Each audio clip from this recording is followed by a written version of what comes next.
Good day, everyone. Today we are going to talk about panel discussion. Are you familiar with these scenarios? What do they show? Correct, they show panel discussion. Have you ever been to a panel discussion? If yes, that's great. We define panel discussion as a small group discussion which consists of 3 to 5 well-informed person who sit on the table on a platform before the group. A panel discussions involves sharing of different viewpoints of a group on a specific topic. It consists of an instructor, moderator, panelists, and an audience. A new normal setup in a distance learning, this is set is no longer the same, but we can still have our panel discussion via Meet or Zoom. Let's have an example. Good day, everyone. My name is Brian Ipapo. Today, I will represent to you a panel discussion. For this activity 1, I will act as an instructor.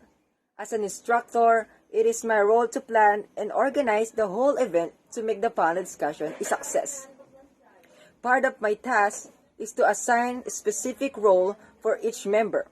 The role of the moderator is to keep the discussion on the team and encourages interaction among the members. Panelists interview about the topic with them. Lastly, the audience to give views and questions to seek clarification of the team. Let us proceed to panel discussion. May I call on moderator Miss Irene Baguio. Let me introduce you to our panelists. First is Miss Leia May Cabales from Don Alejandro Roses Science Technology Grade 11. Second, Miss Geraldine Ipapo from Alhakan May Kawayan, Bulacan, vocal coach. Miss Precious Marie Mirando, valedictorian at Mother Teresa Academy. Mr. BJ Jimenez, SK Chairman of Barangay Salisoy, May Kawayan, Bulacan. The audience are Mr. Arkin Sarmiento from May Kawayan College and Miss Anika Johan Sarmiento from May Kawayan College, also both consistent honor student. And lastly, Mr. Aidan Edrick Aguilar of Mother Teresa Academy, consistent honor student, grade 7. Welcome to the Mother Teresa COVID-19 panel discussion, and I'm speaking you today from the campus of Mother Teresa. I'm here with the panel expert to answer the frequently asked questions about COVID-19 vaccines, so you can be informed how they work, why you should get one, and what you need to know after getting the vaccine. All of the panelists here believe that everyone should get the vaccine when eligible. The available vaccines are the best way to turn the page on this pandemic, save lives, and begin returning to normal. Many of you have concerned the whole pandemic is being complicated and overwhelming. It's okay to have questions and want more information. It can be difficult sometimes to know how to protect yourself and your family. We hope we can answer your questions and equip yourself and others. So let's start today's question. First for you, Mr. Aguilar. Why is COVID vaccines important for a person's health?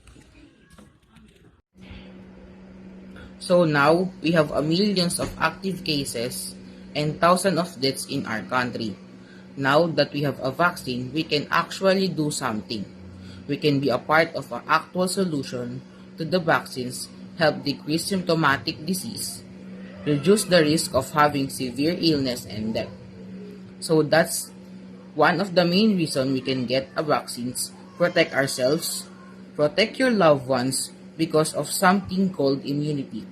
If I get the vaccine and I'm crossing someone else that has a disease, I don't bring it home to my family. These are the reasons, get vaccinated. Thank you. And just a short follow-up, what is the vaccine mean from the public? Would help the communities across the nation? We're very simple what means to communities is that we can return to normal, we can return to being work, we can return to seeing family and friends, we can return to hugging. Basically, what means is that we can end this pandemic now. Thank you, Miss Leia. Are the Pfizer, Moderna, Sinovac, Johnson & Johnson, AstraZeneca vaccines are COVID-19 safe and effective? These vaccines are very safe and very effective. There were approximately millions of people vaccine trial. We found that the vaccines not only work, but they're very safe and prevent you from getting COVID-19 in over 60% of vaccine recipients. Remember, even with a COVID vaccine, you'll need to wear face masks and practice social distancing until enough of the community is vaccinated. Why is the second dose vaccine so important?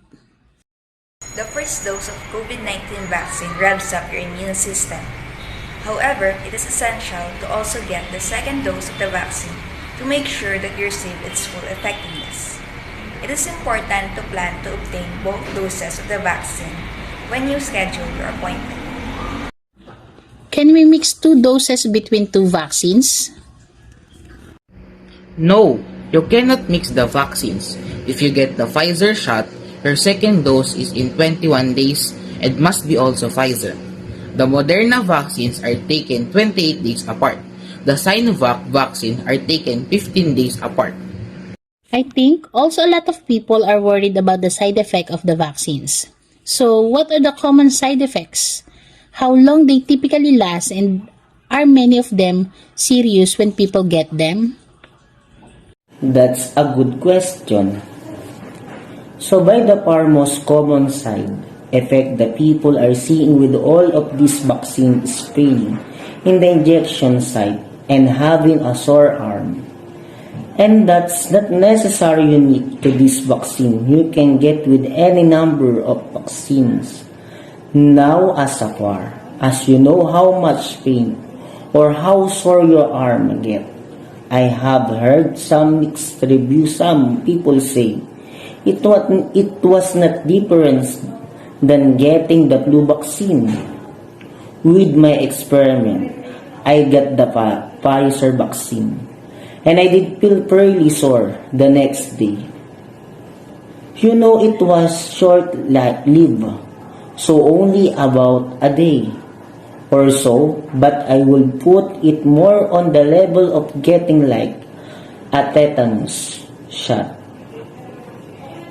If anyone listen has gotten one of those before, so you can get soreness at the injection site, usually just lasts for a day or two. Other side effect that could potentially can get include things like headache, feeling tired, maybe some chills or low fever, and serious side effects are very, very rare. Well, that's good news. Well, as follow-up, with all these available vaccine, is one really better than other?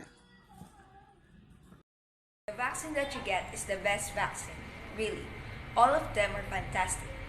And I know there were concerns about the rapidity with which the vaccines were developed. But they were built upon research that's been going on for over a decade.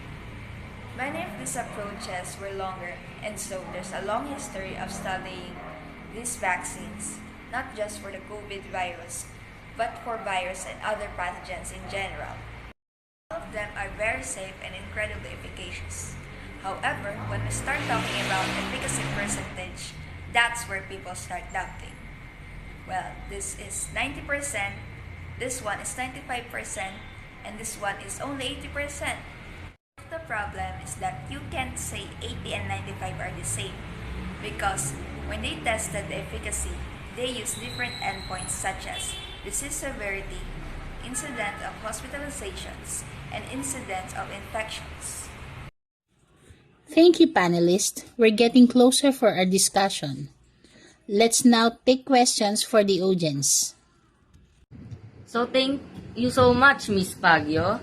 Well, millions of Filipinos have already been infected and recovered from COVID virus. Should people who have recovered still get the vaccine? Do they have immunity? What do we know in this point? Great, thank you. Well, just as a follow-up, to clarify even further, some people have been really desperately wanting to see their family and friends for over a year. And so what's your advice now? When will people know when it's safe to finally be around their family, their friends? Give their loved one a hug without a mask. What do we currently know? Absolutely. This is where I refer back to the nation's guidelines, and I have that sense of hope that now, once you are vaccinated, as it has been mentioned in the government, is a saying that you can get together indoors with others who are also vaccinated. This is a big deal. And so I believe that now, once you have a cohort of family members or friends that are vaccinated, they can be a sense of reassurance that they can get together safely according to the nation guidelines. And I agree, once they're going out in public and they are in place where there may be more large gathering of individuals, whether it is a supermarket, malls, they is appropriate still to go back and put their mask on again. Whether or not they vaccinated, to help ensure that they can be safe outside. Great! Thank you. Well, listen, finally, a quick parting thought from each of you. I'm gonna give you 20 to 40 seconds to give us just final thoughts on the topic of COVID vaccine. Well, these have been, do I say, unprecedented again. These have been unprecedented times that we have been living in, and independent is evil. It's not individuals are wrong or anything like that. It's just we're fighting an evil virus, and it's going to take all of us. It's us individually, it's us, the community. Caring about each other to make sure that we get through this pandemic, and there is hope, and one of the big hopes is getting the vaccine and getting everyone vaccinated. And with that, we can help eliminate some of the other things that pandemic has caused: social isolation, not being able to be with friends. We have mental health concerns now. We have chronic disease concerns because individuals have not gone to the hospital. So let's put an end to the pandemic so that we can go on with life, with those other important things that we need to attend to. Thank you, Miss Leia. How about your thoughts, Miss Geraldine Ipapo? I know that a number of people have been nervous or on the fence about whether or not get the vaccine, with it being so new. I can tell you that after all my research I've done, I can tell you, I personally very comfortable getting the vaccine myself, recommending it to others. So if you're thinking about it, I seriously hope that considering getting it, because it's our key to getting out of the pandemic.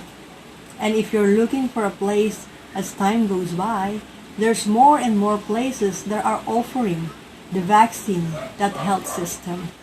There are more opportunities available. And if you're not unsure of where to get it, or you can go to the Department of Health website. They have the vaccine locator. Thank you. Well, thank you. And lastly, Mr. Aguilar, your thoughts? When I think cause of death in 2020 and 2021, and you recognize the impact that COVID-19 had, is actually very, very alarming. So 1 out of 10 was caused by COVID-19 here in the Philippines. It was leading cause of death behind the heart disease and cancer with our country. So we've recognized that we actually have a war in our homes. Turf, this is a war we live, and we actually do something about it.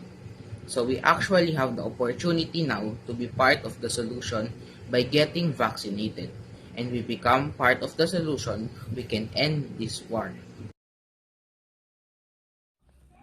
Thank you. That contacts our time together. I want to thank our school, the Mother Teresa panel experts, for joining me. More importantly, I want to thank you for this opportunity to learn more about the COVID-19 vaccines. We hope you have learned something from our experts that you can share this information with your family, friends, and other folks who may have questions and reservations about the vaccines. If you have additional questions, please visit the Department of Health website. Please take the opportunity to get the vaccine. You're gonna protect yourself, friends, your family, and your community. Most importantly, remember, every person who is vaccinated, our society become healthier, safer, and stronger. Thank you so much for participating and listening with us. Good morning.